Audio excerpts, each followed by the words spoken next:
Welcome, everybody. It's Wednesday night, and this is Tech Charged, episode 28, a Turn Down for What podcast live.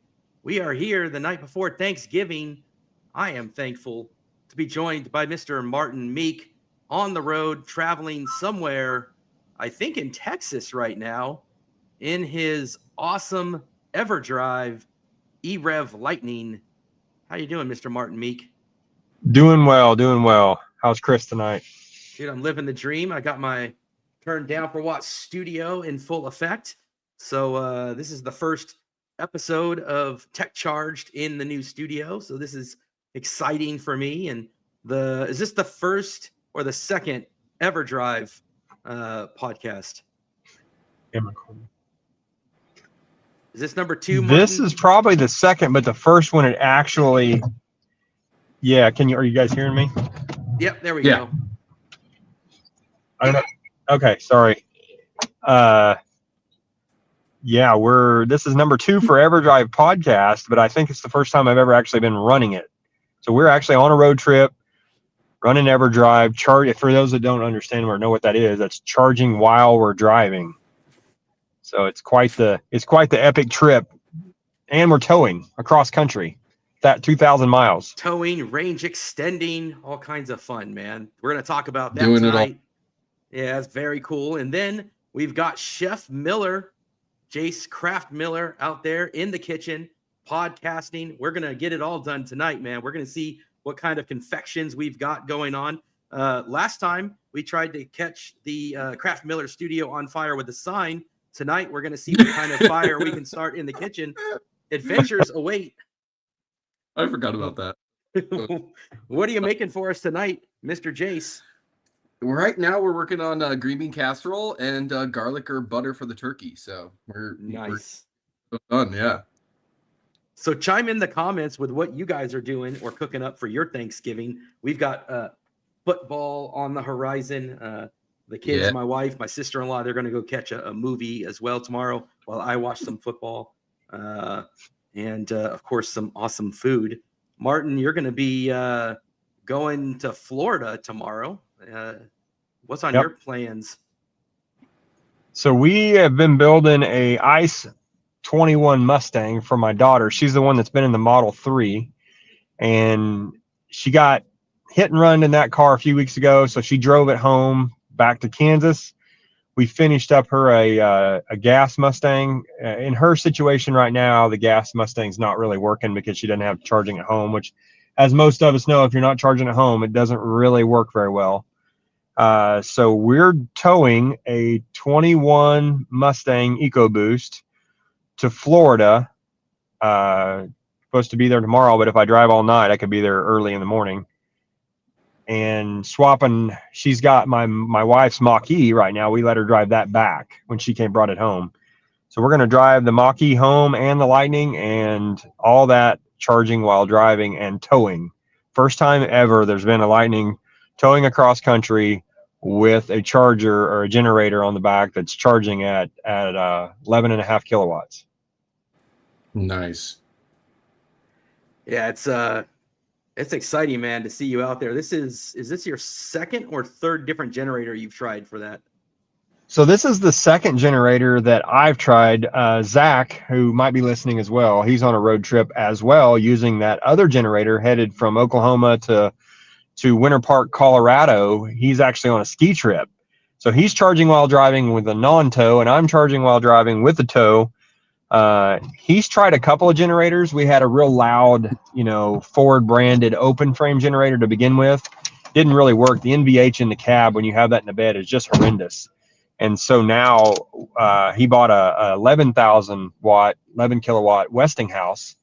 And I've used that one before, and that gave me on a run without towing, gave me on a 2-hour run about 45 extra miles. Pretty small though, can only get about 6.5 kilowatts out of it because it just didn't have the guts to charge very fast. A lot of things that people don't understand about generators in general is that they don't charge at what they're rated at. A lot of them don't even charge at their continuous rating. When you start doing wanting to power an EBSC, a charger, they just don't put out. But this one's a 16,000 watt that I have on here. So a 16 kilowatt. It's rated at 13 kilowatts continuous.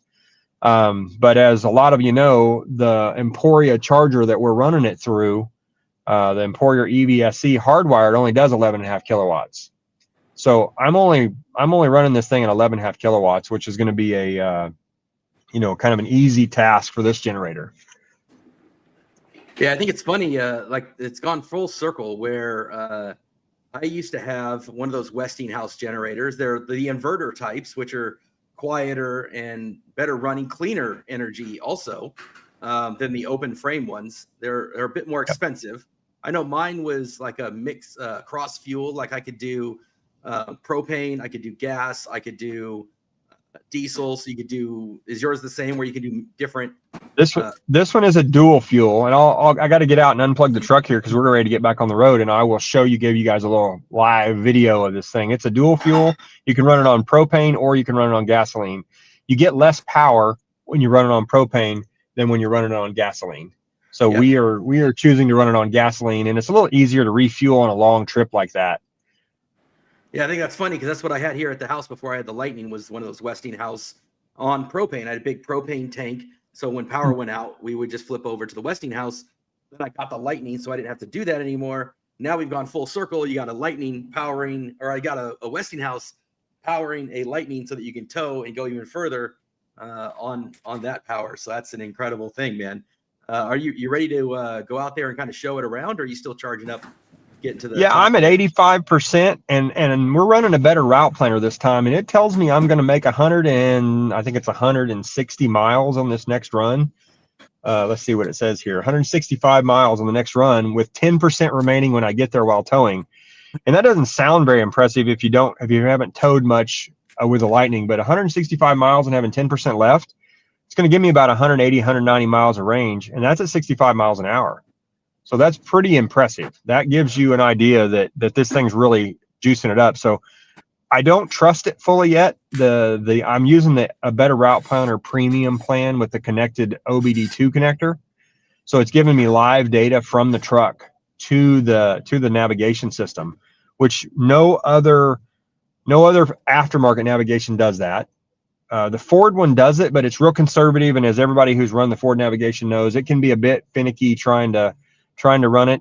And I'm sitting at a Tesla station, so unless you've gotten the recent update or you're running a 25 model Lightning, you don't have those in your truck anyway. So can't really run the Tesla stations if you're running an older version of the Ford navigation.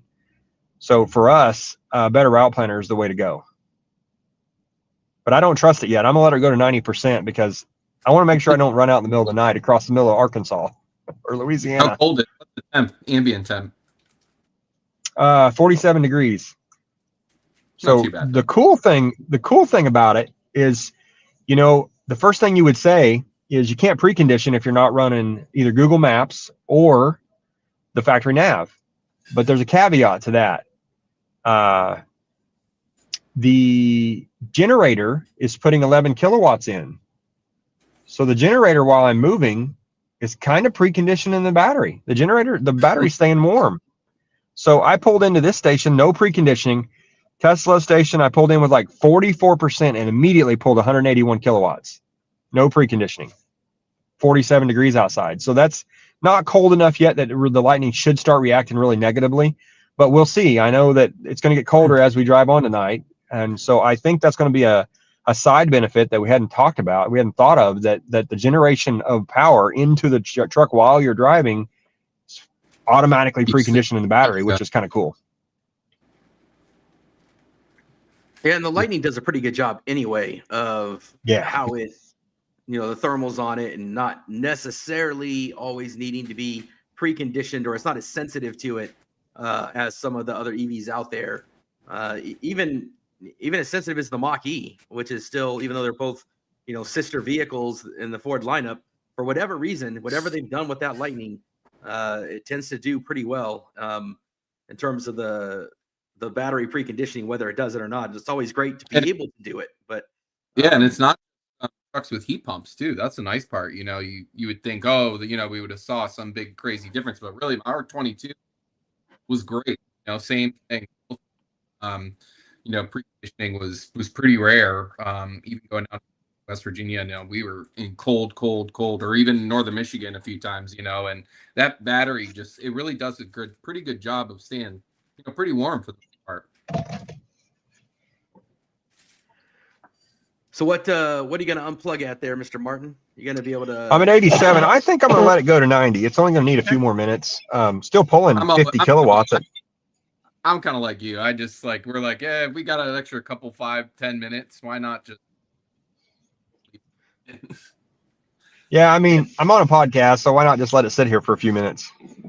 Yeah. We're eating or letting the dogs out still, you know. I mean, and might as well. 83 makes no difference than 80 to us, you know. I mean, 90 is pretty much when it falls off a cliff anyway. I mean, obviously it takes a big hit at 80, but then at 90 at that point, you're just not. What are you even doing at that point? You might as well be level 2 charging, you know. Yep.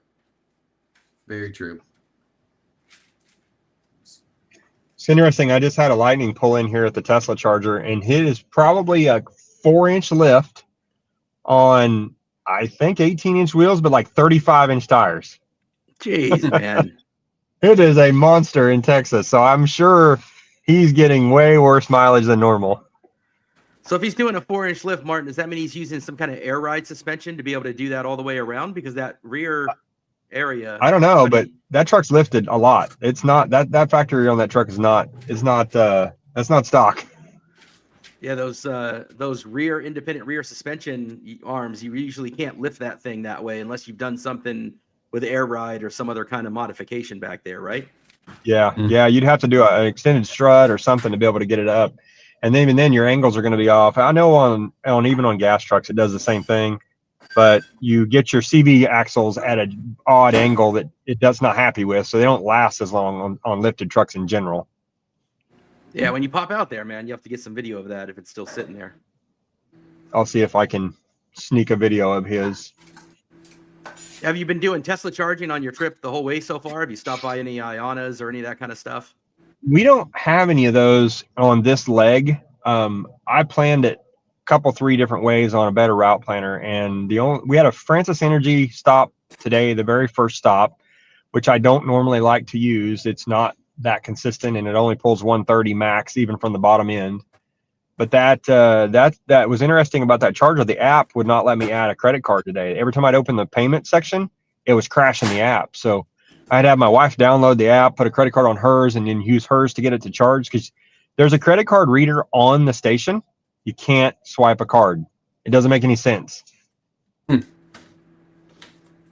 So before we talk about the Evercharge and get an update while we wait for you to 90%, I want to get your thoughts on, we've had these different EVs out there about a week ago or so. Everybody was kind of hot and bothered about the Porsche. And that's all exciting and all.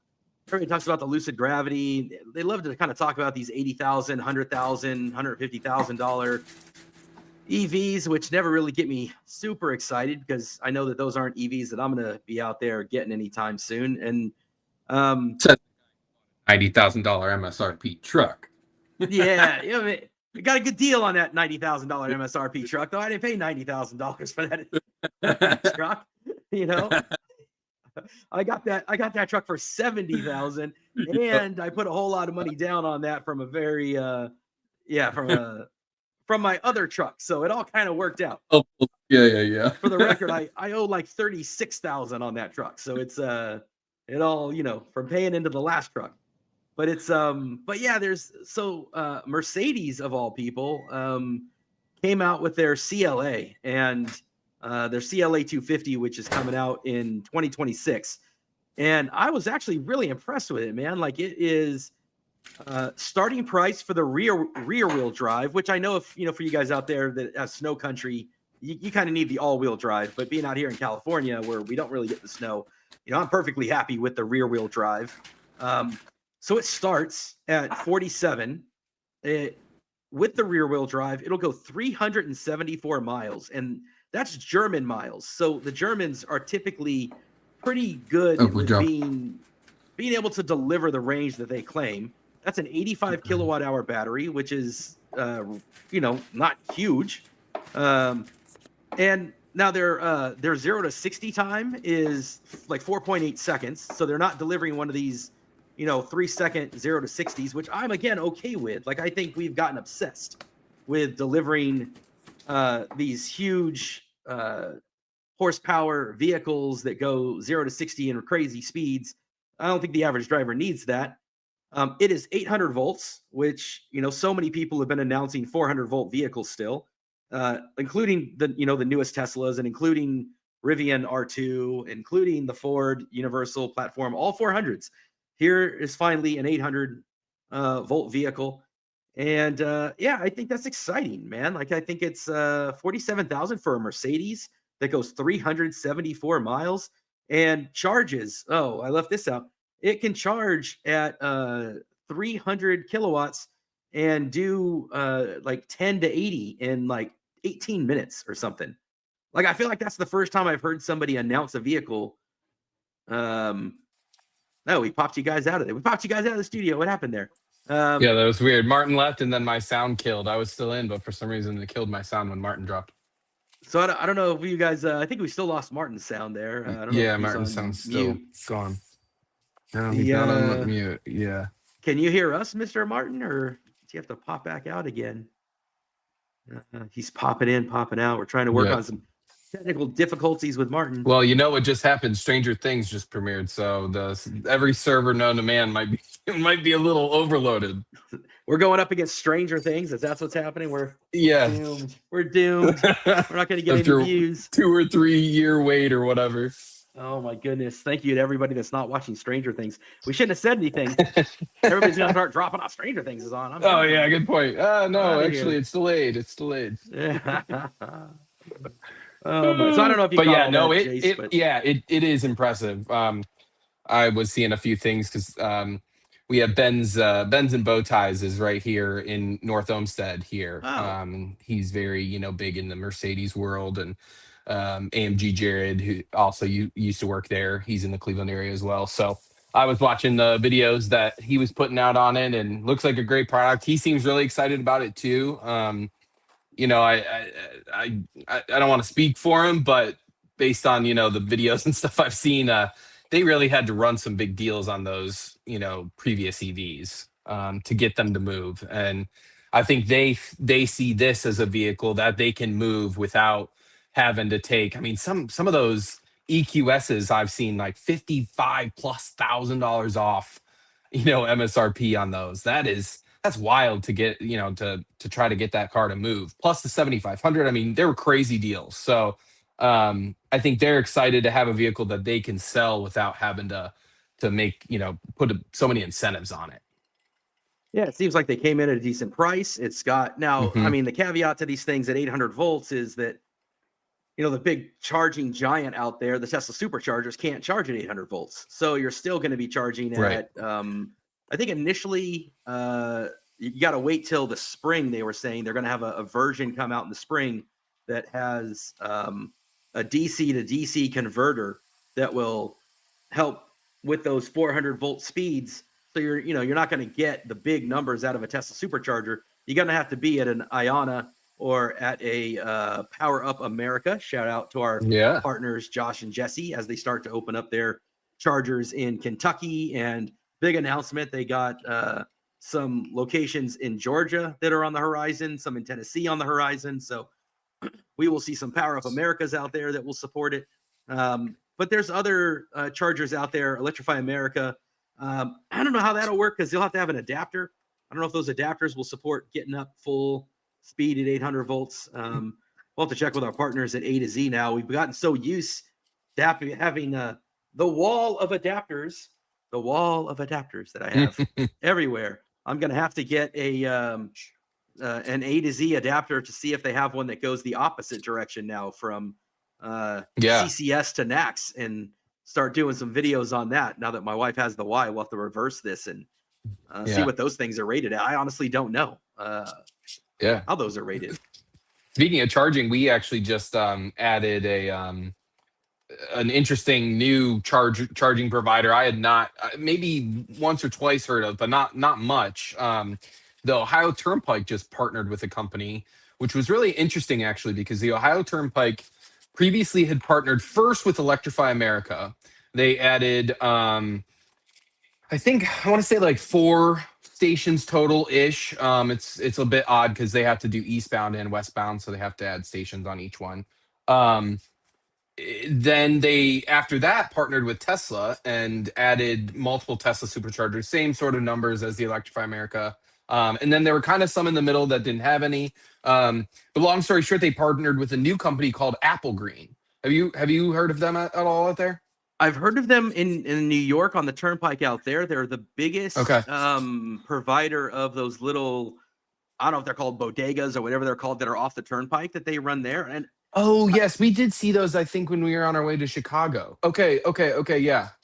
So they're really they big. must partner with like turnpikes, because that seemed to be something that's in their wheelhouse. So yeah, and I only really know about them because I've seen them on like Tom Malogny videos or on spec videos when they do some of those drives and stuff out there. I've seen them mentioned as charger stops along the turnpikes out there in New Jersey, New York, and that kind of northeastern corridor. So I do think that that's what they're best known for, is being in those turnpike circumstances. But I don't have any of them out here in the West Coast at all. okay, yeah. And they partnered with I think it's those Alpatronic machines. Alpatronics. Yep. Those guys are killing it, man. Iona, yeah, the Iona ones. They have the NACS and CCS, so pretty cool. It was interesting actually. I'm gonna go visit the site because it's really actually only like a mile and a half from our house. And that site was one of the newer Tesla supercharger sites that we had actually tried to go charge at with Ford, and it wasn't working. And Ford was like, "Oh, it's gonna work soon." And so it ended up being like 2 years later before it actually got activated. And so I was kind of surprised to see them add Apple Green chargers at the same stop where the Tesla superchargers already are. Let's check out Martin there. Do we get any audio yet from you, Martin? I can see you got your nice Tesla red Ford Lightning going on there. It matches. Yeah, I'm having trouble doing this with one hand, so give me a minute, guys. Yeah. We'll see if we can get a little walkthrough of what we've got going on there with Martin. So he's, for those of us, or for those of you guys just joining us, what you're looking at here is Martin is towing this Mustang that he has rebuilt for his daughter, which is beautiful. You can't really appreciate at night this black Mustang with the matte black or gray stripes that he's got on here that are just gorgeous, man. And so he's towing this here with his Everdrive system that is basically an EREV that he's got here on his Lightning that he has co-developed with buddy Patrick. And this thing is just... Zach has been kind of instrumental in the software engineer. Yeah. So this is I don't know how well it's going to show up on camera. Probably showing backwards. No. Is it showing backwards for you guys? Nope. Can see it perfectly, man. It must be the StreamYard thing. So 16,000 kilowatt. It's a Duramax. This thing does 13,000 running watts. It does have all your standard controls like a regular generator, but I can control everything. We have this thing wired. I'll give you a shot inside the truck where it actually interfaces with the truck. So if you look up in here past all my mess, there is a J1772 port installed in the bed of the truck, and then right below it is a little 2-pin connector, and that connector actually allows me to remotely start and operate that generator from the cab of the truck through car scanner. So we have car scanner wired in such a way that you can actually run the generator from the truck. You can start it, you can stop it. It has auto start stop if you want to do it like at a mile per hour. So it just depends on how you want to do that.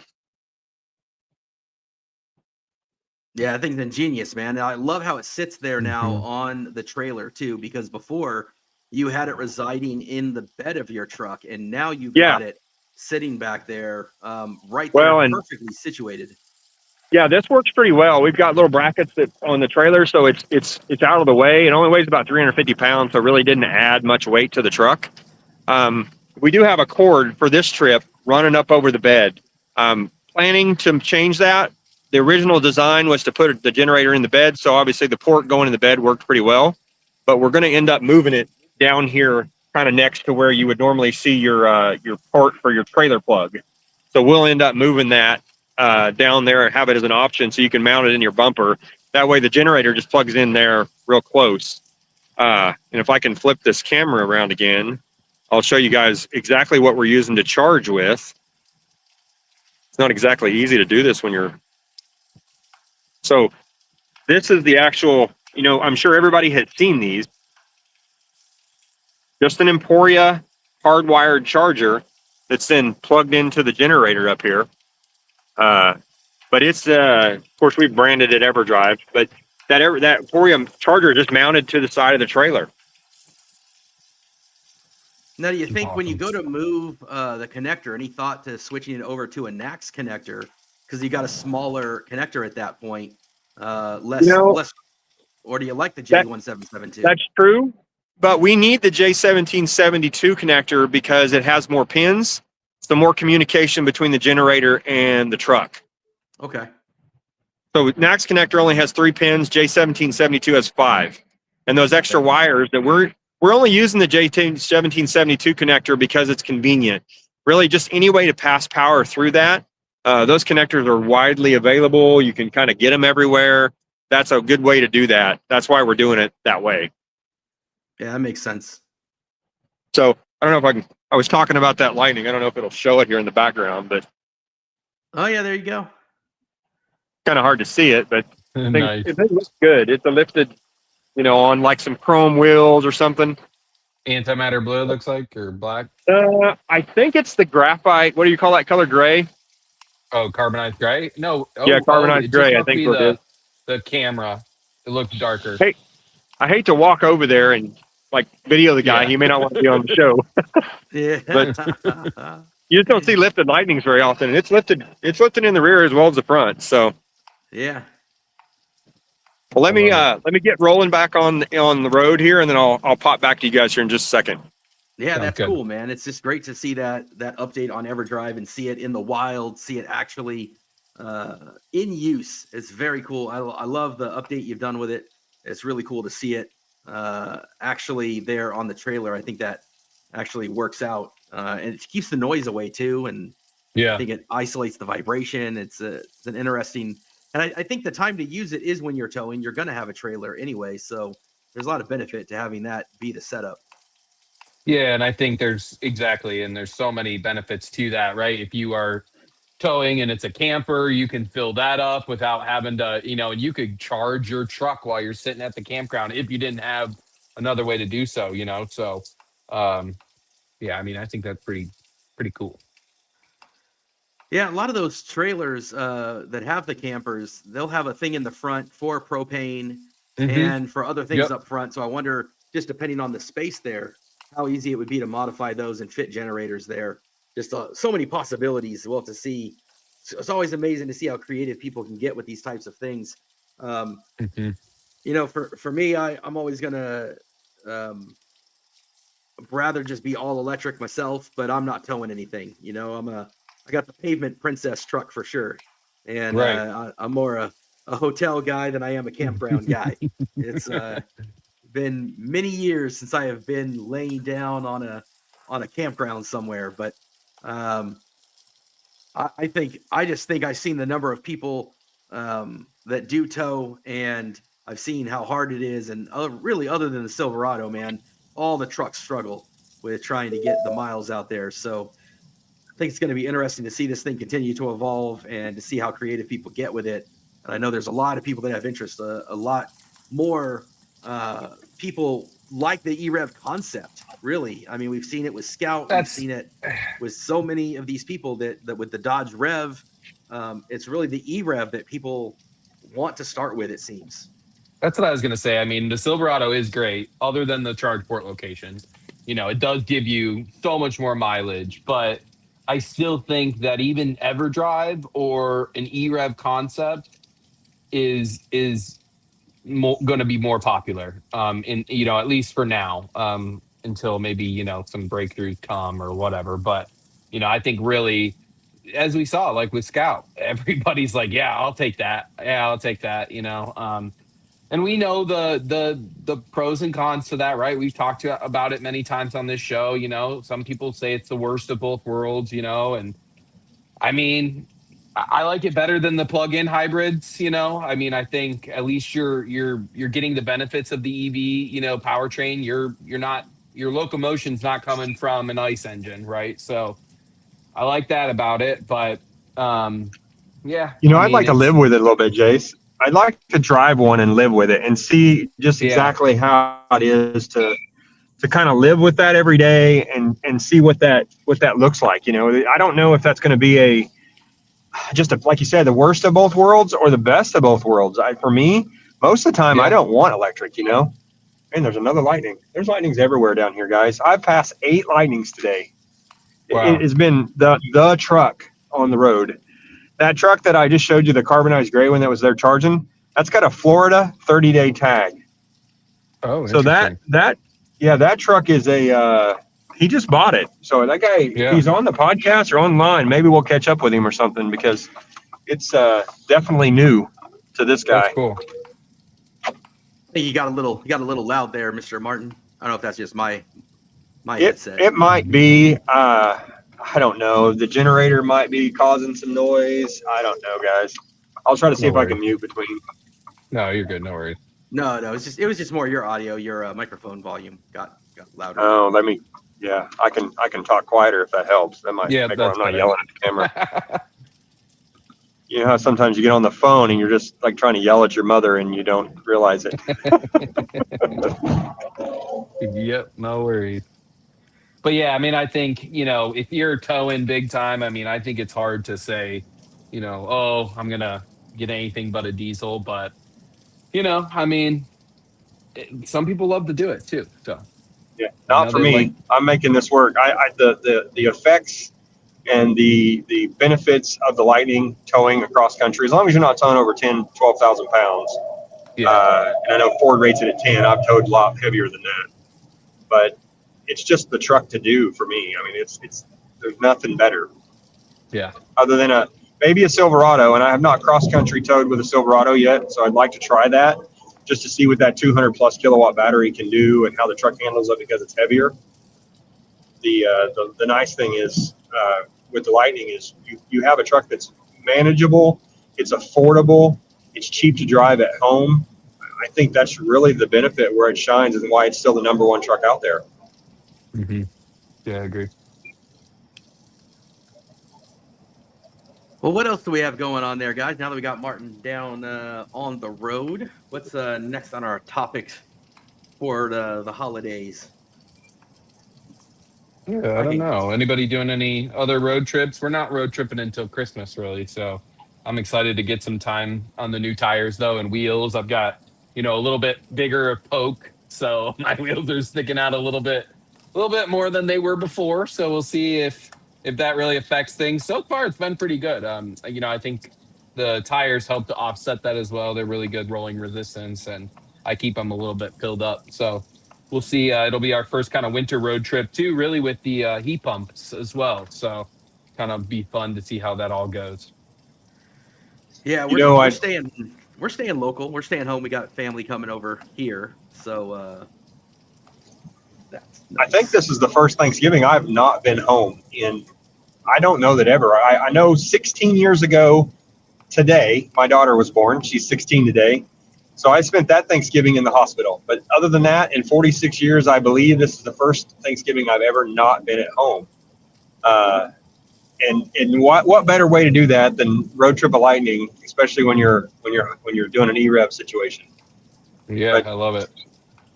I don't know. The guys who don't buy into the EV thing, especially the EV towing, probably think I'm crazy. And I am yeah, and all the wives too, especially mine. But we are a little crazy, but we love the experience and stuff. One thing I didn't go over a minute ago, Chris, and I probably should. We talk about this, like what's the reason we're doing it is to extend range. Well, I didn't talk about how far we have went today with the range extender. Uh, First run from our house, it was 57 degrees when I left. No, 37 degrees when I left the house. 57 when we arrived at our destination, which was 174 miles from point A to point B. We were running 75 miles an hour with a little bit of headwind. So for those of you that have towed in the wind with a trailer, will understand that that's a pretty good feat. You can slow down to 65 or 55 and do that, depending on the trailer. But to get 160 plus at speed is to me, that's a pretty big feat. Any idea how many charging stops do you figure you've skipped by being able to do that? I don't know. Well, I did. Yeah, actually, I did. I run a better route planner with the generator in and with the generator out. And early on, there's a lot of math that goes into that you have to figure out how much are you adding, how much time are you saving. This Florida trip, it's showing 2 charge stops, so it should save me an hour and a half. To be honest, that's not impressive, like move the needle, go it from 10 to 5. What it can do is those long stretches where you're afraid you're not going to make it when you're towing, it kind of eliminates those. I don't have any range anxiety right now. You know, we're going to run this next one. I charged the 92%. The next one is 162 miles away. It says I'm going to get there with 16%, but we're going to run 65 miles an hour for the rest of the night, partially because it's you know, I'm a little bit, this is new. The other part is I'm in deer country and it's during the rut. And so the deer are running like crazy. I want an opportunity to be able to slow down. Yeah, I think I've heard a lot of people hitting deer recently. It is wild. Yeah, I think anytime you can take and avoid a stop or 3, you know, that's going to be a huge benefit. We were just talking about hitting deer when we talked about FSD as being one of the big benefits. I think that's one of those things that I'm curious how it does with. Yeah, I am. I got a friend who just put it in his Lightning, and I would like to bring him on. And Jason said he would be willing to come on. He just put it in his Lightning, and he's not a Brandon Flash kind of guy, so he won't have all the technical. But I think it would be interesting to hear a guy who knows some stuff but is not that technical live with Kama every day. And honestly, it's the next thing I'm going to buy for my truck after visiting with him, because Kama lets you run hands-free on basically all roads. Mm-hmm. Anywhere that you could lane center, it does it. So he's running it through all his local roads, and I need to validate that, you know, when I get it myself. But it's, you know, I don't have a Blue Cruise road for me within an hour, and I'd like to be able to run Blue Cruise on some, or hands free on some of these 2-lane roads safely, not with the hack that you do to your steering wheel. I don't think that's safe at all. But Kama does a really good job of that. We just had Sergio join us over here in the comments, man. Good to. I don't think we've ever had Sergio chime in. That's awesome. Serge, been a while. I'm over here like double commenting here on all the channels. Yeah, the man who knows how to tow across country. Yeah, knows what it's like to tow a Lightning across country. I'm curious what you think, Sergio, man. Like, would you want to add an EREV component? You've only really you've been dedicated to just going electric, man. Like, it'd be curious what you would think about an EREV, or if you just, you know, if you just don't. So I don't. Just so we're clear, I'm doing this out of necessity. I think the generator on the back of this truck is helping, and it's certainly adding to my experience. You know, I do got to pull into a gas station to buy fuel. I would rather put a battery in the bed of the truck. The trick to range extending a Lightning with the battery is, how do you charge both batteries? So at some point, you're going to have to connect 2 systems, or you're going to charge twice as long. The beauty of that Chevy that Sergio has, or any of them, is that they go of that 800-volt architecture, and it charges twice as fast. That's the tough part about range extending a Lightning using Everdrive that we have, because you can use our Everdrive module and connect a battery to it the same as you can a generator. It just needs a 240-volt source. And we have about half of our clients right now are people that are wanting to sign up for the pilot program, are wanting to range extend with batteries, not a generator. guys who already own batteries, and that'll, say if your trip is on an extended range, if you put 50 kilowatts worth of battery or 30 kilowatts worth of battery in the bed, you just made it a 350, 400 mile range truck on the highway. Yeah. Yeah, it would be a lot of fun to see what Sergio would do with one of those. Well, we're definitely we're gonna put a pilot program together and try to get these out there in hands of users that are like a beta testing that'll allow people to kind of fun alongside us. Zach and I are not quite ready for that yet, but it is coming. That's what's going to start off. Well, Yeah, it kind of got me thinking, Martin. I was thinking, like, you could also have people that bought this system that don't necessarily want to charge while they drive, but they That's want right. something that they can just buy that is a kit ready to go so that they can charge when they're sitting at the campground or whatever. Well, the feedback, because you can always charge at the campground. You don't need Everdrive to charge at the campground per se, because you can connect Right, it to your depending on the front. campground, sure. Right, but this does add a J1772 port at the back of the truck. So if there's an issue with length or something, you could buy the kit, and you can then charge in the back of the truck at home. Like I can pull my Lightning into the garage and just plug it into the back port, and it works the same. Yeah. So all this, there's a lot of safeties and interlocks and stuff that we have designed into this, so you can't charge too. But when the charge port door opens, it deactivates everything Everdrive. It turns it completely off. So as long as that charge port door is closed, the Everdrive module will work. It will accept power. It will charge the truck on the back, just like you would if you're plugged in. In fact, all of our testing at the shop happened with a Tesla, with an adapter, a Tesla level 2 charger. We just plug it in the bed.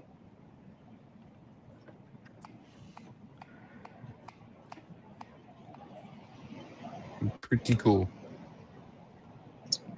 We got Matt joining us. Matt's here too. Cool. Am I losing you guys video and audio, or is it still holding in there?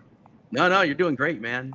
It's rolling. So I have better cell service running down the middle of Texas than I did back when I had T-Mobile at the house. Yeah. Did you bring Starlink with you? No, we didn't buy the Starlink Mini. We just bought the big dish, and it's kind of a mess. I started to do the Mini, but I don't road trip that much when I'm trying to podcast, so I didn't think it was worth it. Yeah. Well, my latest and greatest project has been getting rid of our last gas car. So that video is going to be posting on Friday. So this is, I pulled the two of them into the driveway side by side and kind of went through. Is that blue, Chris? Is your new Tesla blue? Yeah. The Model Y is blue. And you can kind of, I kind of lined them up like nose to nose, like they are remarkably similar sized, actually.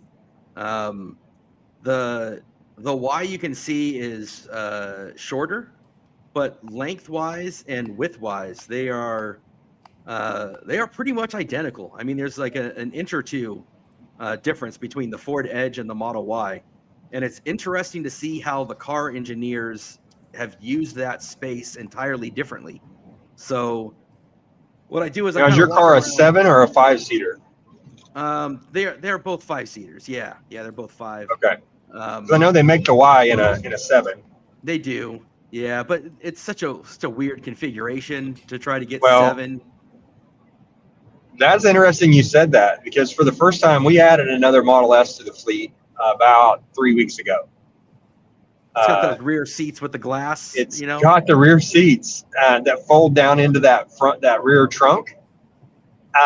Those are not for adults. I don't know if you've ever been in around one of those. I got in the back seat of that thing and tried to close the top. Not happening. No. It's definitely not for adults. And I kind of go through and I compare these different. Even these, really, the back seats are. You can definitely get adults back there, of course. But even them, it's interesting how they are different for different types of adults. Like the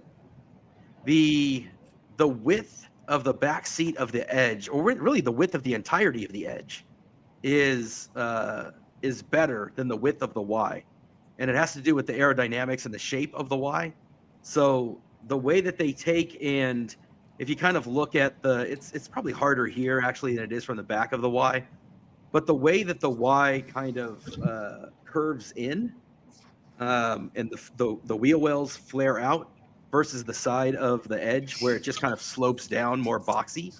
The edge is taller and wider interior wise than the Y, and it was interesting. So I walked through both cars. I show the back space, but then when you go to like the cargo room area of the back, the Y is considerably deeper than the Edge. But then the Edge has a little bit more leg room in the rear passenger seat. Those, don't you find those mysteriously large for the size of the car? Even the Model S has fold down back seats, and you can put a lot of stuff. I put like a 65-inch TV back there with a few seats folded down in one of those Model S's. It's crazy. When you take the Y and you fold down the seats and you look at the expanse that the Model Y has, and you've then got the rear storage underneath, like the sub trunk area, and then that's a game changer. Trunk. Yeah, there's a ton of space in the Model Y. Yeah, the S is the same way. It's got that sub floor area that you don't get on a normal car because there's a gas tank or a spare tire or something. That trip to California, that when I came and saw you in that S, was just, it was crazy. And the early Model S's, the front is huge.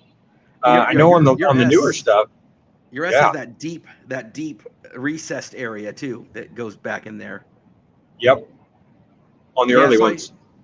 I go through and I show exactly what you just talked about, Martin. Like I go through and I lift where the Model Y has the sub trunk area, and there's an area on the edge, and that's where the spare tire is. Of course, the Tesla doesn't have a spare tire, so you don't have that storage area. You got the engine compartment, which obviously isn't in the Y, so you've got all that extra area. And then I just kind of go through and I show there's little things, for example, like when you sit in the front passenger area of the Edge, the way that the glove compartment protrudes out compared to how it's almost flush on the Y gives you like tremendous knee room on the Y that doesn't exist on the Edge. But again, just for whatever reason, if you're a wide body person like me, the shoulder width is so much nicer on the Edge. Like I can go from side to side on the Edge and I don't feel quite as constrained. So yeah, it's interesting. And then the Edge has a weird thing in the back seat though, where my legs feel kind of shoved up into my chest a bit more than the Y. So it's almost like if you're a wide person, the Edge feels way better. If you're a tall person, the Y feels a lot better.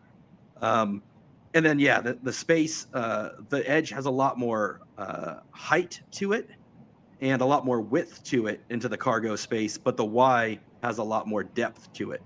So I kind of go through all of those different uses of space, and then I take the Edge and I go down and I fill it up with gas, and I show, the gas prices, and I talk about how much does it cost. And essentially it costs $35 to gas it up for the equivalent of 200 miles. So the Edge gets 20 miles to the gallon, and we filled it up to the equivalent of what would get it 200 miles of gas, and it's going to be $35. And then I show, if I were to charge up the Tesla for the equivalent 200 miles, it's $17. And then I talk a little bit about the solar panels, of course, which in that case can be as little as free, or depending on what time of day, it can be discounted. And then I talk about the oil change and the transmission fluid and the cost with that. And then we talk a little bit about the time savings. Kind of one of the things people talk about is the time it takes to charge an electric vehicle versus how quick it is to fuel it at a gas station. And I think what people, they always think about what you're doing now, Martin. They think about the time you sit at a supercharger. Road trip. But that's the outlier, you know what I mean? That's not the way most people are charging their vehicle. So I kind of give the example of, hey, look, I just unplug, or I just take my charger, I plug it into my car, and I walk into my house and I'm home. That's it. And if you're going to your gas station, it's not always on the same street that you live on. You're oftentimes having to drive out of the way to an area of your town where the gas station is. Then you're having to drive back to your house again. And if you add the time it takes to go out of your way to the gas station and then back to your house and the time you're taking all together, you could be spending 20, 25 minutes to fuel up your tank with gas. And when you're Right. thinking about the road trip that you're on now, for example, a lot of times the night before you go and you take your car, you drive the night before and you fuel up your tank all the way, and then you come back home again. You didn't have to do that last night. You plugged in your truck, you were fueled up to 100%, and you woke up in the morning and you were done. You didn't have to go anywhere the night before. Yep. So all of those things over the course of a year, right? Over the course of all of the times, week after week after week of not going to the gas station at all, not having to go out of your way to a different part of town to where the gas station is to begin with, and then having to go back to your house, much less the 5 to 6 minutes it takes to gas it up. All of that cumulatively is the time waster that you're saving. So I talk a little bit about that as well in the video. So that'll all be posting on Friday morning. So you guys can look forward to that as we get ready to sell the Edge, and we talk about why we're selling it. And we will be fully electric at that point. So that'll be really cool. So Chris, I have a question for you on this. Because that's exactly my daughter just went the other way. So the reason for this road trip specifically is she has a Model 3, which is essentially the sister to the Model Y. And she's kind of done with the whole charging thing because she doesn't have that advantage of charging at home. She doesn't have a home charger where she's living in Florida. And going to an ICE Mustang to get back to gasoline. But I'll tell you, I think she's going to be really disappointed with the performance and just the overall experience of this. It's a 21 EcoBoost Mustang coming from a 22 Tesla Model 3. They're light years in difference in tech. But I'm curious what your wife thinks about going to something that doesn't have your traditional knobs and buttons. That was the one complaint that my daughter had about the Model 3 after living with it for some time. She's had it for, I don't know, a year or two. She doesn't like the fact that everything she has to do has just to get in that screen to do. There's no door lock button on the side of the doors. So what does she think about that as far as an environment? Hasn't been an issue. Yeah, the adjustment period seems to have taken maybe a week. She loves I think the regenerative braking with a one pedal drive, I think is the thing that she has appreciated the most, just from a safety aspect and just being able to, and she had been exposed to that a bit already with the Lightning. So that wasn't entirely brand new to her, but just once you live with that every day, I think that is more than anything. And my daughter had that same experience. She had never been in a one pedal drive. And when she first drove the Tesla, said, I want to turn this off. How do I turn that off? And I told her, just give it a week. Yeah. Because you're going to change your mind. Now in a Tesla, you can't turn it off. And after having it, she crawls back in a gas Mustang. Like this Mustang, I find myself rolling through intersections when I was driving it because you're used to regenerative braking and it doesn't have it at all. In fact, if you put it in gear and just let your foot off the brake, it moves. Yeah. Yeah. So that wasn't an issue. I'll have to go back and ask her about as far as navigating through all the menus of the Tesla and trying to find stuff. But I think once she got her like Amazon Music, which is what she uses, some people use Spotify. I use actually YouTube Music. In her case, she uses Amazon Music. So once she got her Amazon Music set up, got where the garage door is set up. So pretty much she pulls up and the garage door recognizes the car and it opens. And then when she pulls out of the garage, it recognizes that it's, 10 feet away and it closes. And all of those little things that Tesla does so well. So how did I'm curious, did you guys drive a Mach-E before you bought the Model Y? No. Was that just basically driven from the lease deals or that was the main driver? Yeah, it was driven from the lease deals. I looked at Mach-E lease deals and I also looked at the Honda Prologue lease deals.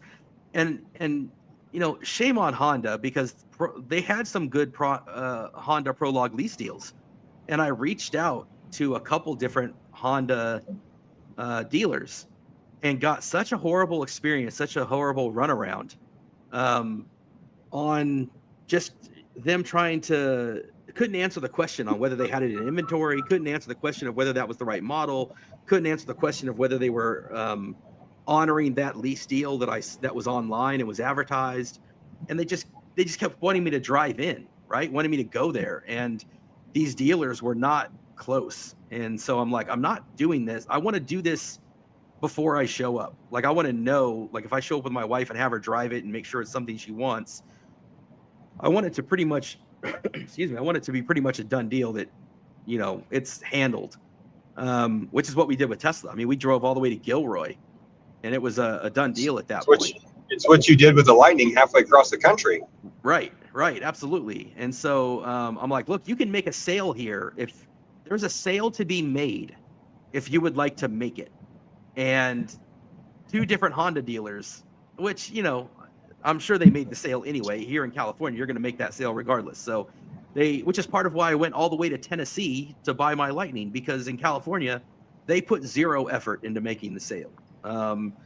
And so it was, you know, in that circumstance, I had frequent flyer miles saved up, and I used those to get on a plane, and I made an adventure out of it. And it's sad that you have to, you know, fly 2,500 miles to get a deal. Yeah, it is. Because you have a dealer right down the road from you that could have had that business.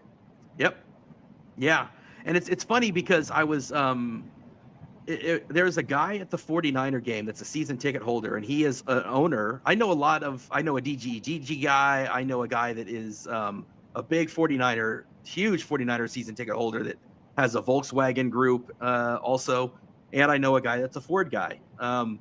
There's money to be made in the auto dealership game in California, and 3 of them are season ticket holders with the 49ers, and I see them every game.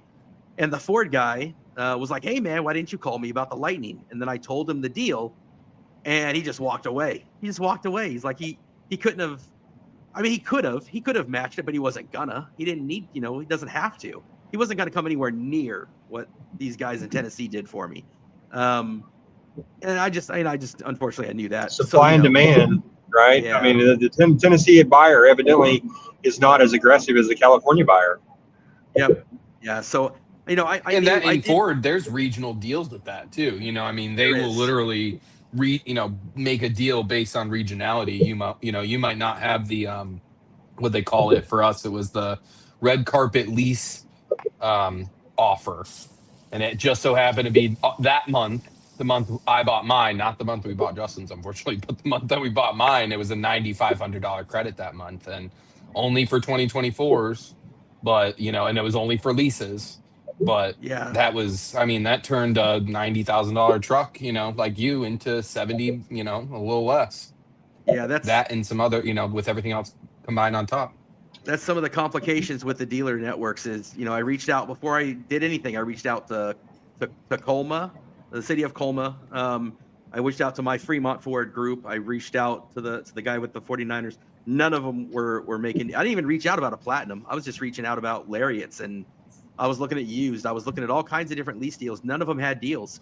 Yeah, and I reached out to Jace and his contacts out there near where he was, and just kind of scoured everywhere. And then it is very regional. And then this group and timing, with turnover and model year, like I think the 25s were already out. So, I think I bought mine 7 days before the 25s launched. So it could not have been better timing other than the circumstance. But, it was good timed for us. And we saw the difference too, because we just bought one only 3 weeks, 4 weeks later, or at least another. And, the deal was not as good. It was still a good deal, but it wasn't that deal, so. Yep. Well, the reason I asked you that, Chris, about the Mach-E versus the Prologue, or did you drive anything else, is my daughter has been in this Model 3 for a year or so, and we let her take our Mustang Mach-E back to Florida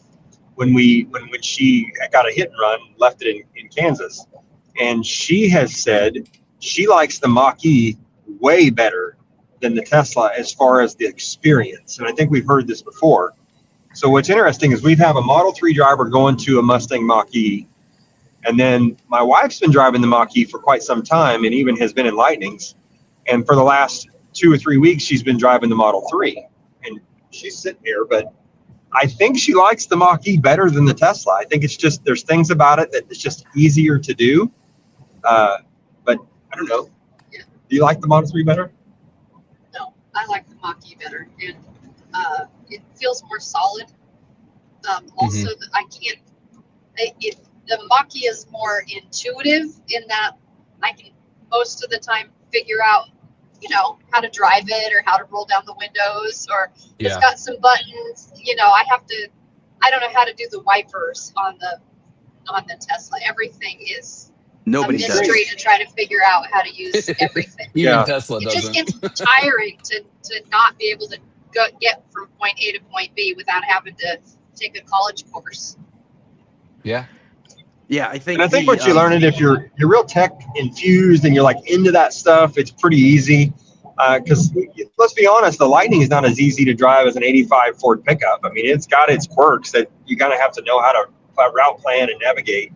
Well, But in the similar vein, I think we see a lot of people say that they like the 12-inch screen better on the Lightning than the 15-inch. I've And heard I that. think that's the exact same reasons, because I think it's just it's actually easier, narrower. it's more familiar. Yeah. Yeah, it's narrow. It's narrower. So I had Zach in here helping me program this new Everdrive module a couple nights ago, and he liked the 12-inch screen better because it's a wider screen, and you still get all your traditional buttons and knobs for your radio and AC and climate controls. And I think Zach's going to end up buying the XLT long range that we have at the shop right now. Due to that, he's ready to upgrade his truck and do that. It's funny. I don't know if you guys knew this. I don't know if it's public or they don't advertise it, but Avis rents Lightnings, at least in Tulsa, Oklahoma. Interesting. So he found that out, and he rented a 24 standard range XLT from Avis and drove it to Florida, and he's on a road trip right now in it going to Colorado. Mostly it's the same truck he currently owns, but he did that just to keep miles off of his, and I just had no idea. I'd never seen a rental car place that rented a Lightning. Yeah, I haven't either. That's interesting. Yeah, I think they have 4 of them in Tulsa. I think the rental places have figured out how to make money on some of these EVs. When with the Bright Drop, when they stop selling those, I don't think I'm sharing anything I'm not supposed to share. But if I am, there's only like 100 people that listen, so I'm probably okay. We tried to reach out to Chevy and try to buy some of those Bright Drop vans when they announced that they were going to stop. Some rental company came and scooped up a bunch of them. So we're kind of like, man, that was a big thing for us, these Bright Drop vans that we were using.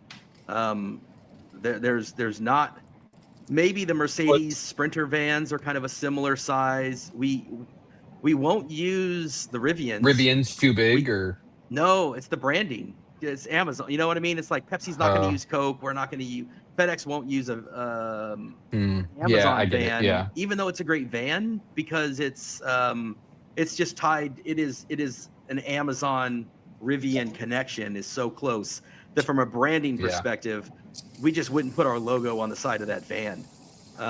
It's silly. You know what I mean? Do you guys have any Ford Transit e-Transits? We do. We have Ford e-Transits, but they're not as big as the Bright Drop.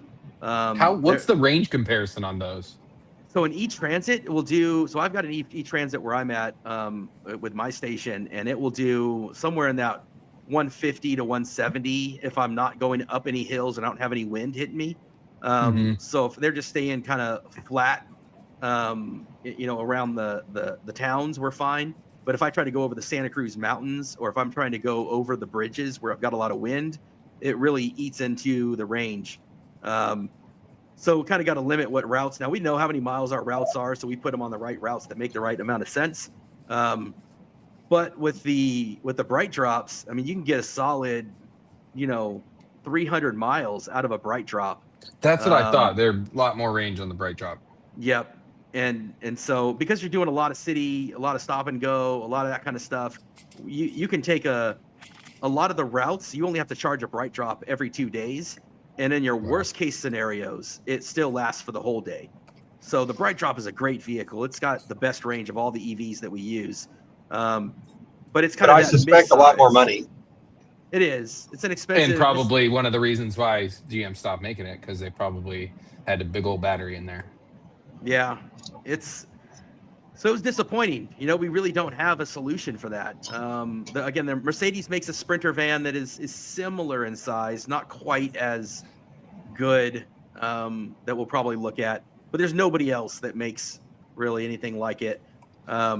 The box trucks, the bread truck looking ones that are a bit bigger, there's a few different options there that we certainly have, but yeah, definitely disappointing with that. But yeah, some rental company is going to be buying a bunch of those and renting them out, and makes money that way. So there's money to be made renting these things. I think Hertz and a bunch of others have been renting out Silverados. Yep, they have that at the Avis as well, where Zach rented his.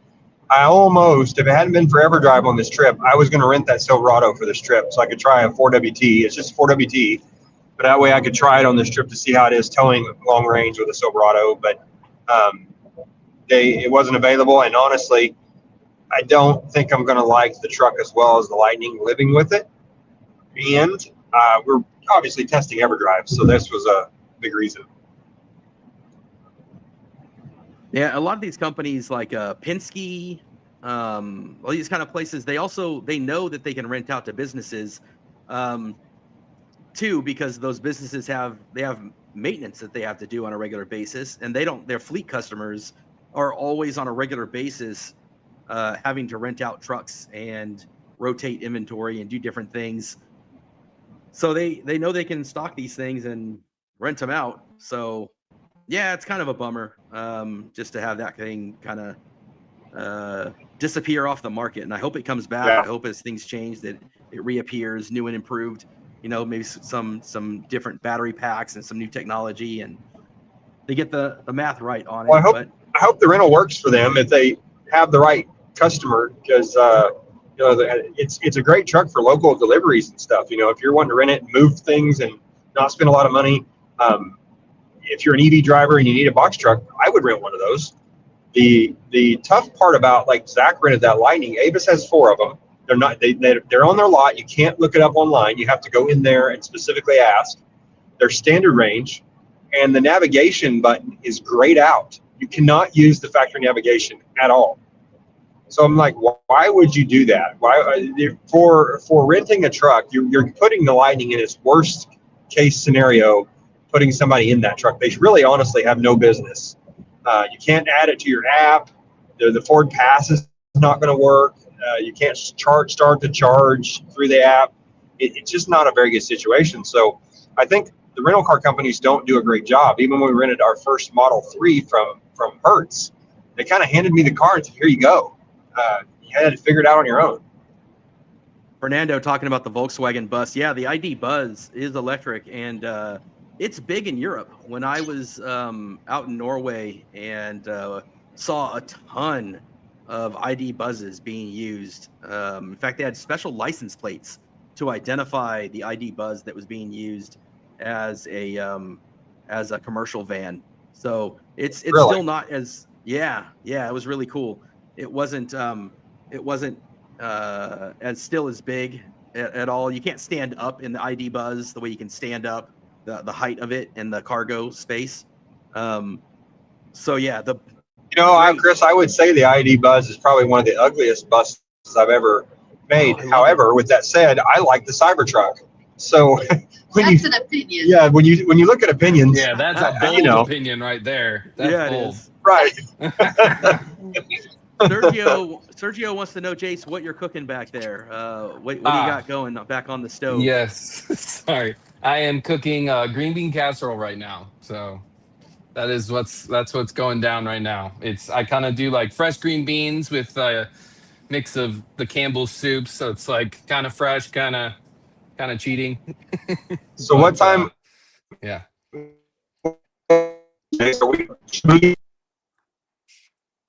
We lost you there, Martin. What'd you say? We lost Martin. Yeah. Yeah, repeat that if you can hear us. Did you hear me? No, go ahead. Yeah, I must have got in a spot. I said, what time were you supposed to be there tomorrow? You want to start at 3 or 4 for some green bean casserole? I was gonna say you better put Everdrive in turbo because you got a long drive ahead of you.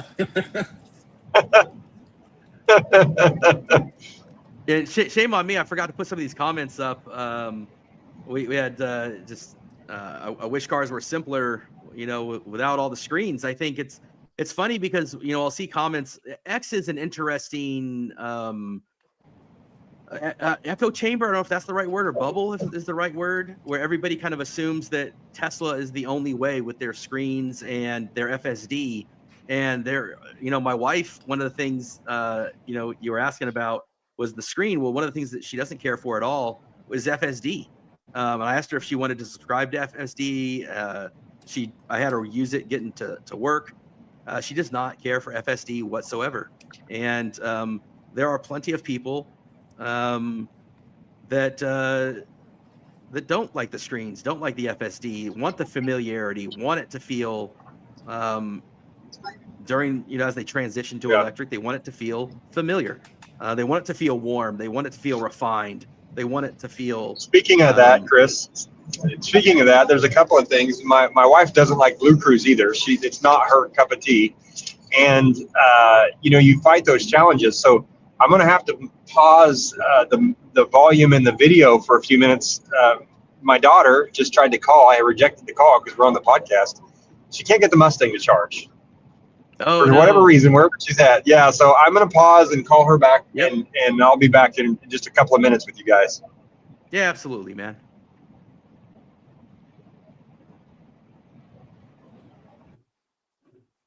Well, darn it. That's never fun. No. Yeah, and then you got to start wondering, hey, is it the charger? Is it the adapter? Does she have an adapter situation? Big shout out to Sergio, man. Thank you for tuning in, Serge. It's always great to hear from you, man. Yeah, for sure. And happy Thanksgiving to you, and happy Thanksgiving to everybody that's listening in. It's always cool to just to give thanks to you guys that have been joining us for the last year of this part of the podcast with Tech Charged, and really the last 2 years plus with Turned Down for a Watt. And I know Josh and Jesse are getting to a point here with Power Up America. For those that again are kind of tuning in late, we talked a little bit about it earlier, but they are preparing to open up their first charging station in Kentucky. They've got their renderings. They're breaking ground here coming up in December, and going to have pull-through chargers and using ChemPower, which is really exciting. I love ChemPower. I think they are right there with Alpatronic as two of the best charging providers out there. So excited to see them. They've got some stuff coming out of Georgia and Tennessee still to come. So they're going to be expanding out there, and we'll be able to talk more about that. Out of Spec Bits, kind of mentioned them actually in today's episode. If you guys hadn't seen that, talked a little bit about them. And Josh had an episode where he was interviewed by Walter on Out of Spec Bits, I want to say a week or two ago.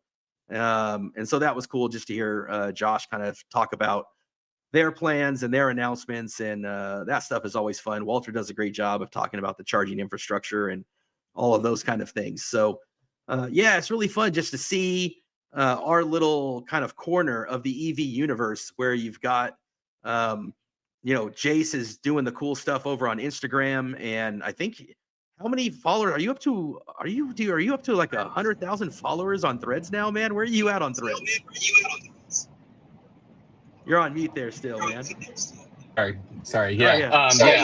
I think I'm at 131,000. Yeah. Yeah. So I mean, it's just cool to see this little, right? Each of us kind of have our own little corner here where, you've got 131,000 followers on Threads. You got Martin doing his rebuilds channel and coming up with Everdrive.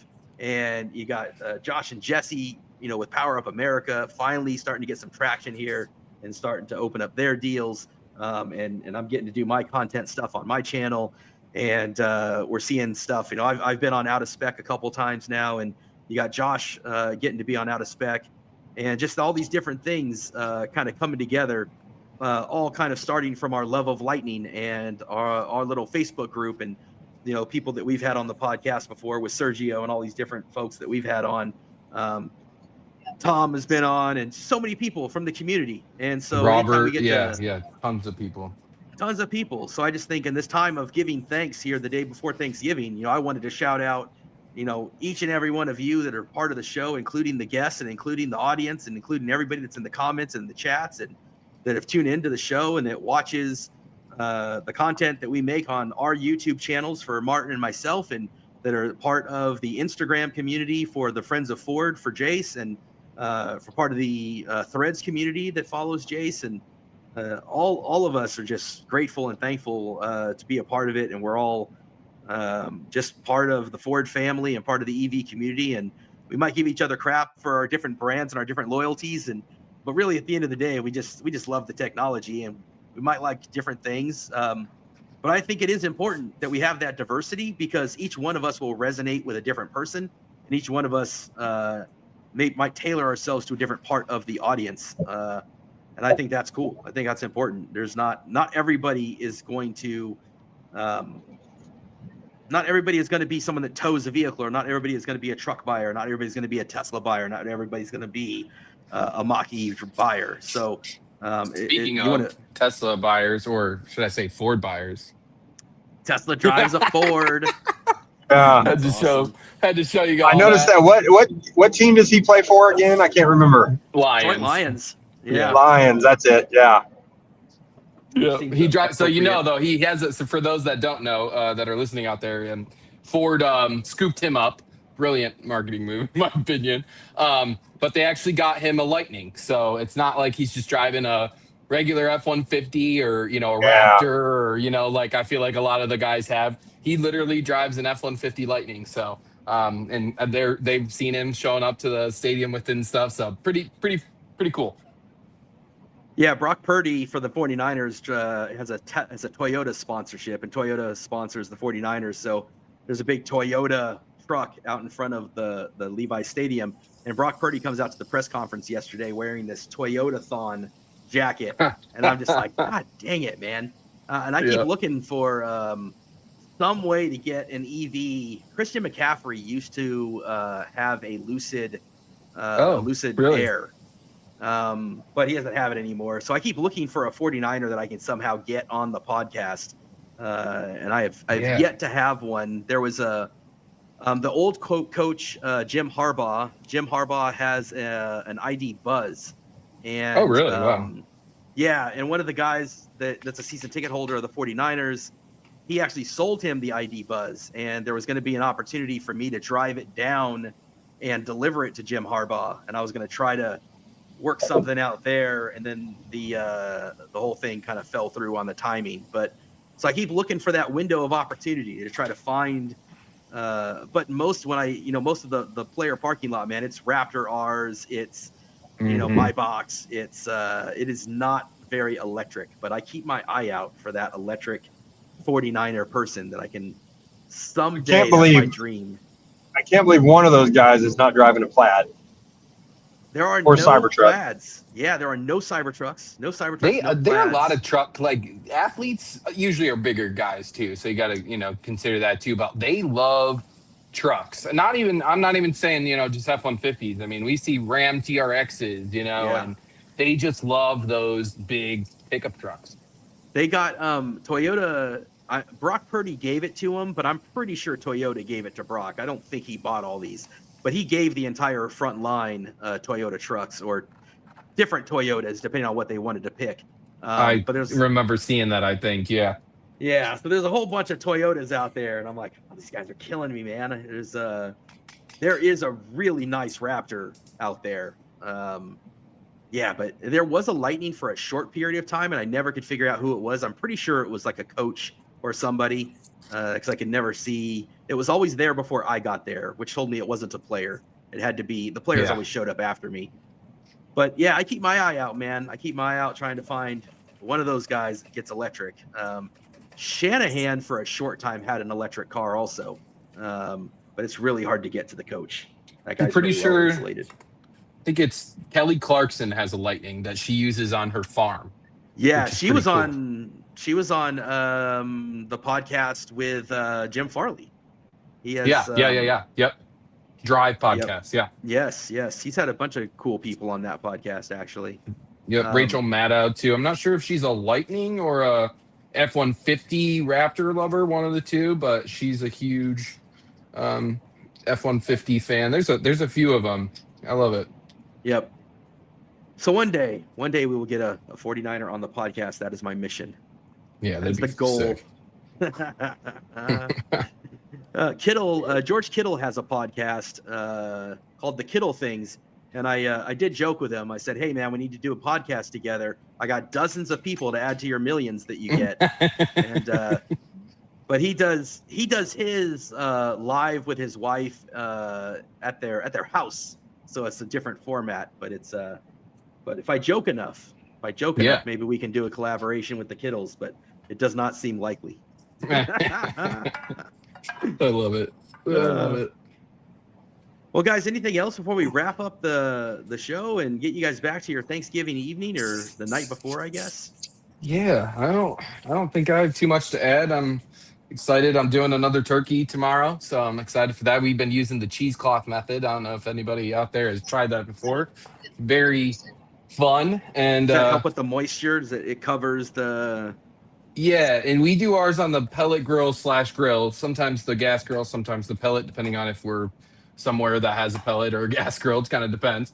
And I have not used the cheesecloth method before, and it definitely helps with the moisture, but it also helps keep the skin from burning, because on the grill it can get a little hot. You don't quite have temperature control like you do like a normal oven. So it really kept the skin perfect, though. It was awesome. So if you're out there and you're wondering how to cook your bird, I recommend cheesecloth.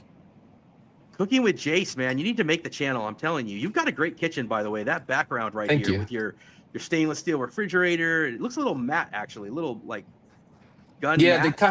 They kind of are. Yeah, they're like a black, matte stainless steel KitchenAid. Shout out KitchenAid. I love them. And then that brick back there. Isn't it cool? Looks fantastic, man. Look at that. Yeah, dude. it's a cool little.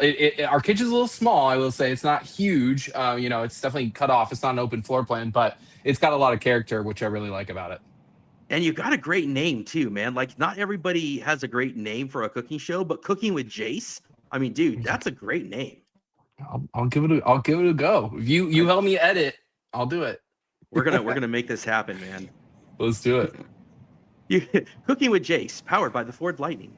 Yeah, we can tie this in somehow. I took to the front gate. We took air. I might watch. Yeah. We took air fryer to the front gate. I cooked sliders, cheeseburger sliders in it, and it was fun. It was cool. This is awesome, man. I may Martin, take the air fryer tomorrow if I need it. You got anything new on your channel, Martin, that you've done? Nothing yet. I'm working on the video for Everdrive right now. And then we're also, like I said, we bought another Model S, and I'm going to try to build this real quick build. Now, the one thing I did find is there's a contactor bad in the battery. So I haven't done any internal battery work on an S on the channel. So watch for that, because I'm going to take this battery apart, replace the contactor. Oh, Martin's hit a dead zone. He's hit a dead zone, man. Probably going through Louisiana at this point. The Louisiana dead zone. Yeah. Oh, it sounds like you're back. Yeah, we're in Arkansas, so it's a little sketchy. Arkansas. Oh, you're over in EV Geek. Yeah, Arkansas right now. Territory. Yeah, shout out the EV Geek. I think we're south of there. I think I'm right down in the corner. So say that again, Martin. You said the contacts. Yeah. So we have a Model S that's got a battery issue. It's got a low availability on power, and it's showing that the contactor's bad in the battery. I guess those can get weak over time. So we're going to pull the battery out, film tearing that thing down, putting a new contactor in it, which Tesla shows was $110. Put a new contactor in it, put it back together. So that'll be coming next few months. I've got a lot of builds going on, but nothing exciting. A lot of kids' cars, fixing a bumper on the hit and run Model 3 that we just got back from my daughter.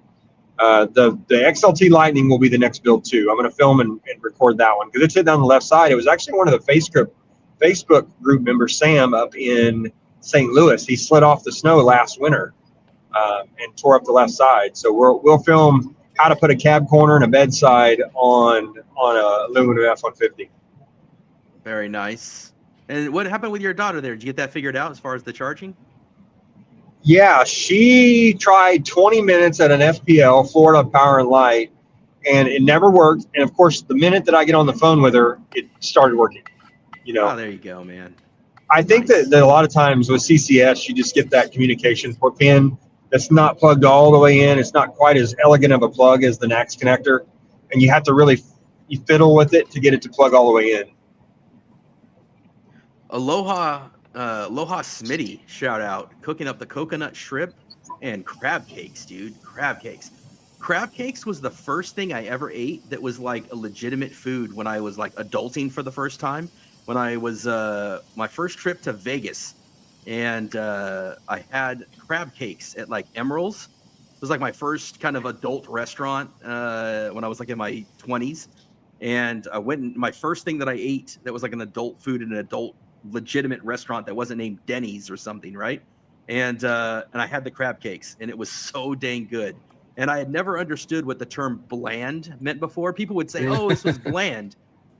Apparently every food I had ever eaten in my life was bland. I just didn't know it because every food was bland. And then I had this food from Emeril Lagasse's place, and I had this crab cake, and it was such an explosion of flavor that I was like, "Oh my God, that's what flavor is." And it was in that moment that I understood what the word bland meant.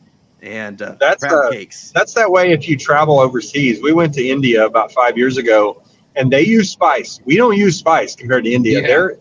Their mild food is our very hot fire food. Yeah. Mm-hmm. Yeah, I've got one of my leads is from India, and when people reach a certain tenure for their anniversaries, we take them to lunch and wherever they want to go. And of course, she thought it would be hilarious to take me to an authentic Indian restaurant. So I probably went through a half gallon of milk, because I'll eat whatever they put in front of me, man. It's like it's up to them if they are bringing me to a place of their culture, I will try whatever it is that they recommend. I was very, very. I was sweating. I was tearing up. My nose was running. Yep. And it was. The Indian food is something else. Working at John Deere, we have a lot of Indian employees, and so sometimes they'll come here and they really have to use the hottest hot sauce we have on our American food to get it to taste normal for them. Yeah, the Indian and Afghan community, the Vietnamese community out here. I mean, there are so many, like the pho that's out here is really authentic. Yeah. The Indian stuff out. I mean, if you're in the Bay Area and you're looking for a foodie place to be, I mean, it's yeah. I mean, you might come back to some broken windows, but you'll have had the greatest meal that you've ever had. You just, Chris, that diner that we went to in your truck in the downtown area was really good.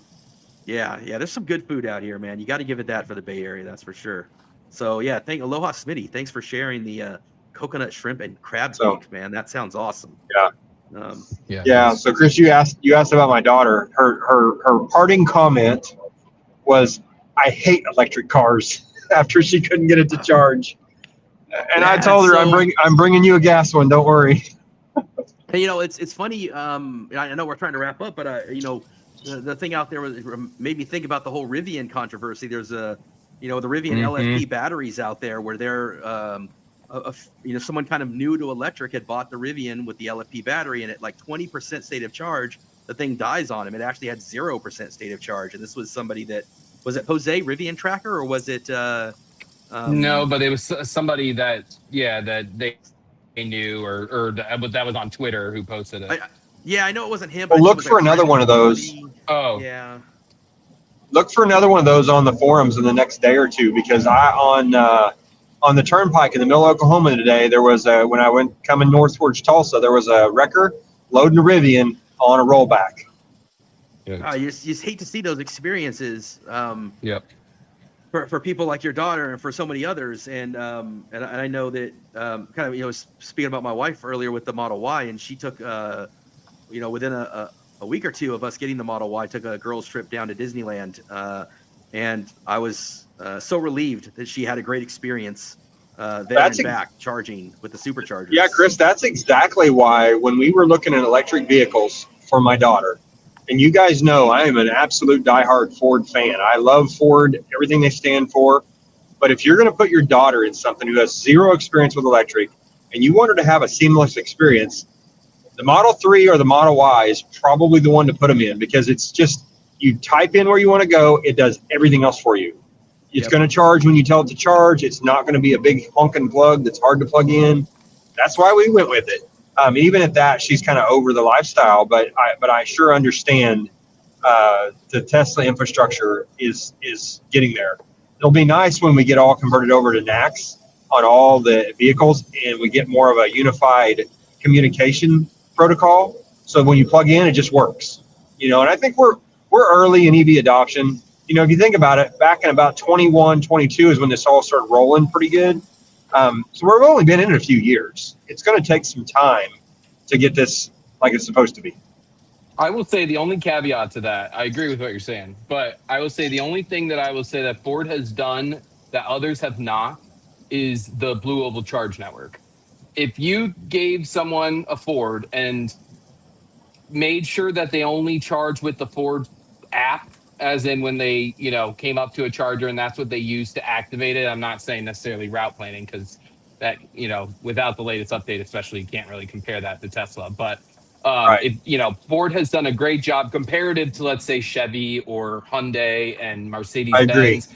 I see so many people pull up and they can't charge. And I think I have to give Ford kudos at least for that, because it allows people to activate basically any charger with one credit card, you know, and you don't have to pay any merchant fees or any, you know, thing like that if you go through Blue Oval. That's funny that you mentioned that, Jace. That happened to me today on this trip. I was just going to mention that. Yeah. Yeah, we got to a Tesla station and I couldn't make I thought it was a non-NAC station, non-adapter or compatible station when I pulled up, because it wouldn't work. Now it turns out it was my fault. I had the NACS connector turned off in my Tesla app, but I ended up charging my truck through the Ford Pass app, and it was click the button and it was done. It was charging. You know, so I think that they have finally come around to where it's much easier to use if you're driving a Ford, to use the Ford Pass app. And I seen the movie. I don't know if you guys covered this, but there's a third, as Iona is on the plug and charge network, and many others are being added as well. Ford Charge is actually being added on there as well, which obviously that makes sense, but I think they had to take some time to get that done. But you know, so now if you pull into a Ford charger, it would be plug and charge as well. You know, they're adding dealers as we go, but yeah. I typically run Tesla and Electrify America just because of the cost. So I avoid Rivian, Iona, ChargePoint, typically because of cost. Like on this trip, we're trying to run Tesla because of the cost. If they could just figure out the membership, then I would be plug and charge fan and promoter by far. Yeah, if they could get it to give you your membership rates when you plugged in charge at these different places, I mean, that would be such a huge step. It'd be such a huge. Big step. I honestly think, though, we kind of talked about this on Facebook the other day. I wish, though, that just subscriptions would go away, period. You know, I just, like Iona, I wish that they would just charge the lowest price to everybody. Unless the only caveat to that is maybe if you're a Tesla owner, that makes sense. I could see giving, you know, cheaper prices to Tesla owners. But in my opinion, there should be no subscription, period. And everybody should just, you know, it should be like Iona, where everybody charges the lowest price possible. That's just mine. That's interesting. In the business world today, where everything is subscription based, you know. Yeah, exactly. Yeah, it's not going to happen probably, but you know, it would be nice to just, because here, I mean, we have so many CCS networks, like I've mentioned online before. Tesla Supercharger network's just not great here. It's fine, it's getting better, but particularly in northern Michigan, there's no V3s other than Mackinac, you know, Island. So that's, gosh, 250-ish miles without a V3. Yeah. It's You're too far. in an island up there. Yeah, and so we have to go up, and I can't just use all EA to get there. You know, I have to use EVgo, Tesla, maybe EA as well.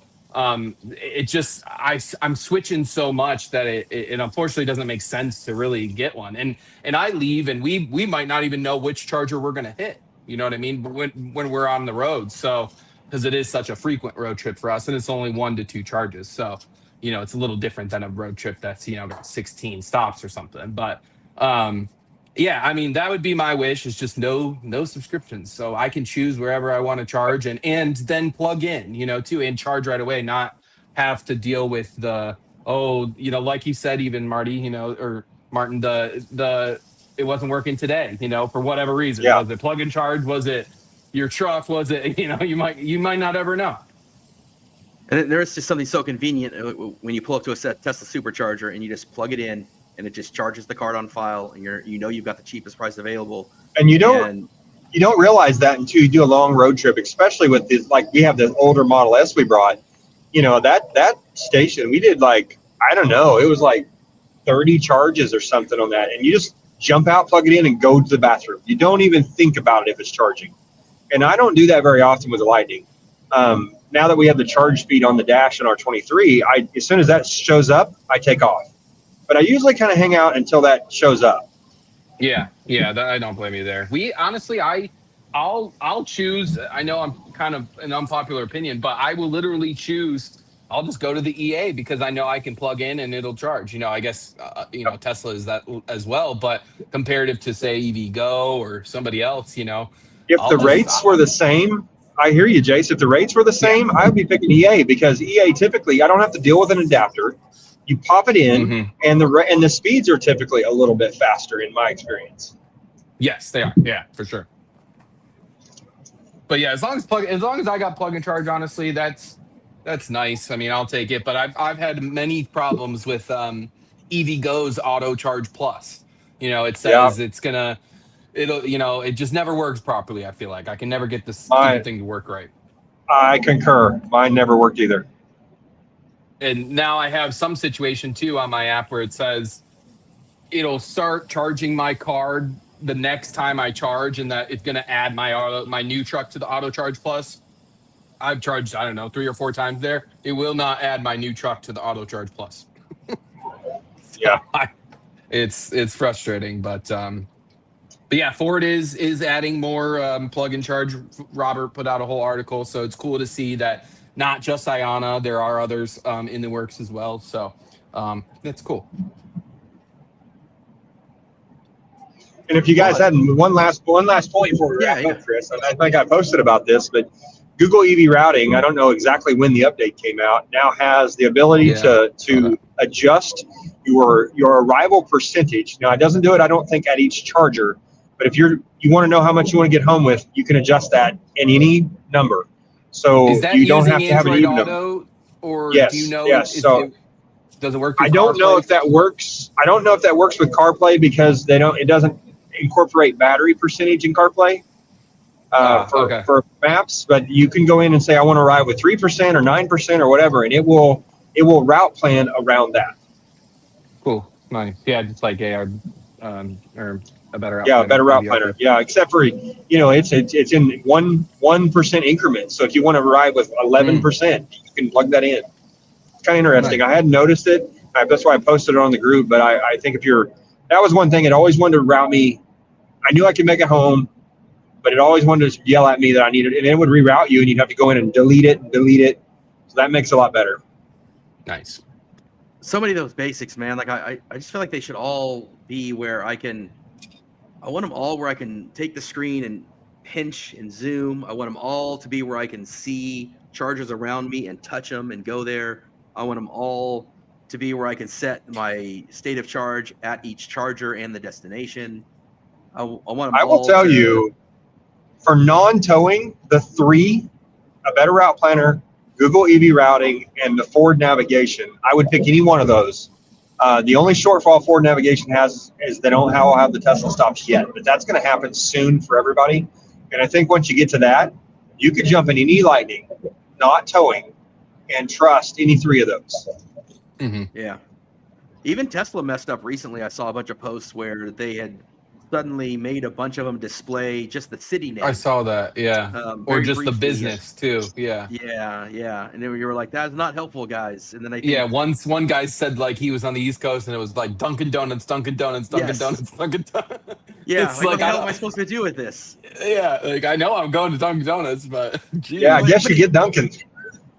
Yeah, and the whole time I'm thinking to myself, man, this is Apple Maps every damn day. You know what I mean? This is the whole Apple Maps life. And Oh the, my God! One of my chargers that I put in to go up north, where we go in northern Michigan. I don't know why, but it's in Chinese. The name geez. is Yeah, literally Chinese symbols, and I'm like, how? What? How did this even happen? you And it's guys, like, I think it's a Tesla supercharger too. you guys saw my post about my daughter's experience trying to get back to Florida from Kansas running Apple Maps, and it was oh yeah, that at first was a disaster. So I hooked her up with a better route planner and the premium service, and she made it. But then we had adapter failures. It was just a whole. It was a whole show, if you know what I mean. Apple Maps have honestly, arguably, gotten worse for EV routing than when it launched, which is saying something. which is it's so sad, man. And of course, like my bad timing when I had the Android phone was when Apple Maps was the first to come out with like where it would sync with the EV battery and everything. And then I go and I get the iPhone just because that's how the family was. My daughter got an iPhone and my wife and everybody's got the iPhone. So and of course, as soon as that happens, Android catches up and surpasses and gets all their crap together. And I'm like, dang it, man. And it's I got the dang iPhone. I don't go on too many road trips, but a better route planner is definitely the way to go. But man, it's just frustrating that they're not better, because you would think for as big as a company as Apple is, they could get their crap together and get it right, and they could if they cared enough. But it's such a and the problem is nobody uses it though. Toyota just did add on, so I mean, hopefully, I don't. That's not a large EV contingent there, but hopefully that to see at least another company support it, I was happy to see that, because for a long time we were just stuck at Ford, and then it was only the Porsche Taycan. It wasn't even the Macan, or I don't know about the Cayenne obviously yet, but it's just weird that only Mustang Mach-E, probably E-Transit, and F-150 Lightning, and as well as Taycan were supported. Other than that, nobody had any plans, and even Hyundai, Kia, nobody's announced any sort of plans. So well, if you actually have ever run it, I understand why. Yeah, but the problem is for them, they don't really have a lot of better options. I mean, they have a better route planner, but supposedly their stock nav is not like Ford. It's not, which I'm not saying Ford is great, but it works. And I've heard terrible things about theirs. So I see a lot of, that's actually a big comment on my threads when I post Apple Maps EV routing stuff, is how many people say, I have a Kia EV and I wish I had this. They don't even know what they're wishing for, but it's they want it. Be careful what you wish for. Yeah, but I will say I use it for everyday driving. We use it every single day. With no charging involved. Yeah. You're not route planning. I think it's fine.